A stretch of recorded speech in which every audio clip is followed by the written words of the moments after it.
తెలుగు సినిమాకు నటనకు పెట్టని కోట ఆయన నటన. క్యారెక్టర్ ఎలాంటిదైనా కోట శ్రీనివాసరావుని వెతుక్కుంటూ రావాల్సిందే. అలాగని అదేదో రాత్రికి రాత్రి వచ్చిన ఫేమ్ కాదు. ప్రతి పాత్రతోనూ ఆయన ప్రూవ్ చేసుకున్న విధానం అలాంటిది. ఎక్కిన స్టేజ్ దిగిన స్టేజ్ అంటూ అలుపు సొలుపు లేకుండా అహర్నిశలు కృషి చేసిన ఆయన చేసిన పని ఆ స్థాయికి చేర్చింది.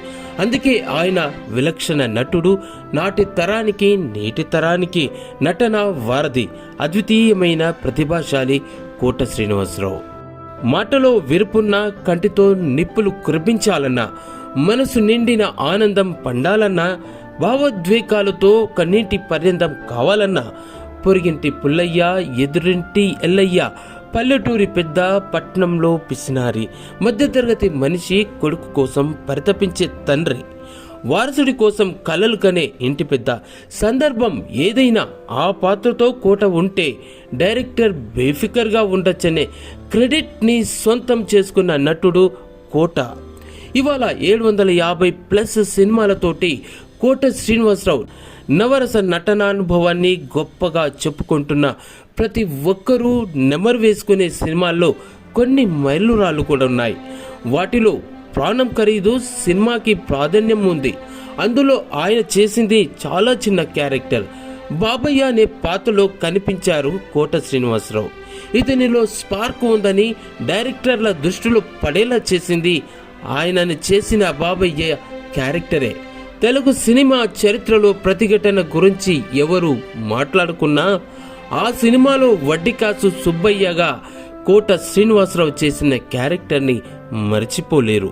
తెలంగాణ యాసలో ఆయన చెప్పిన డైలాగులు, పలికించిన రౌద్రం, అడుగడుగునా కనిపించిన క్రూరత్వం ఆయన క్యారెక్టర్ని చిరస్థాయిగా నిలిపాయి. ప్రతిఘటన విడుదలయ్యాక కోట శ్రీనివాసరావు బయట కనిపిస్తే ఆయన్ని కోపంగా చూసిన మహిళలు కోకోళ్ళలట. తెర మీద ఆయన పలికించిన క్రూరత్వానికి అంతగా కనెక్ట్ అయ్యారు జనం. కోట శ్రీనివాసరావు పేరు చెప్పగానే ఎవరికైనా చటుక్కున గుర్తుకొచ్చే మరో క్యారెక్టర్ ఉంది. అదే ఆహనా పెళ్ళంట. ఈ ఆహనా పెళ్ళంటలో లక్ష్మీపతి క్యారెక్టర్ జనరేషన్స్ని దాటి లక్ష్మీపతిని గుర్తు చేసుకుంటుంటారు తెలుగు వాళ్ళు. ఆయన కామెడీ టైమింగ్కి, డైలాగు డెలివరీకి తిరుగులేదని మరోసారి గ్రాండ్గా ప్రూవ్ చేసిన క్యారెక్టరే లక్ష్మీపతి. శివ సినిమాను రామ్ గోపాల్ వర్మ, నాగార్జున మాత్రమే కాదు, కోట శ్రీనివాసరావు కూడా మర్చిపోలేరు. సందర్భం వచ్చిన ప్రతిసారి శివ మూవీని గుర్తు చేసుకుంటారు కోట. వర్మ తన వ్యావహారిక శైలిని స్క్రీన్ మీద ఎలివేట్ చేసిన తీరును తలుచుకొని మురిసిపోయేవారు కోట. తెలుగు సినిమాలో సరికొత్త విలనిజాన్ని వర్మ పరిచయం చేశారని గొప్పగా చెప్పుకునేవాళ్ళు. ఈ మాటలు కోట శ్రీనివాసరావే కాదు, శివ సినిమాను గుర్తు చేసే ప్రతి ఒక్క తెలుగు ప్రేక్షకులది కూడాను.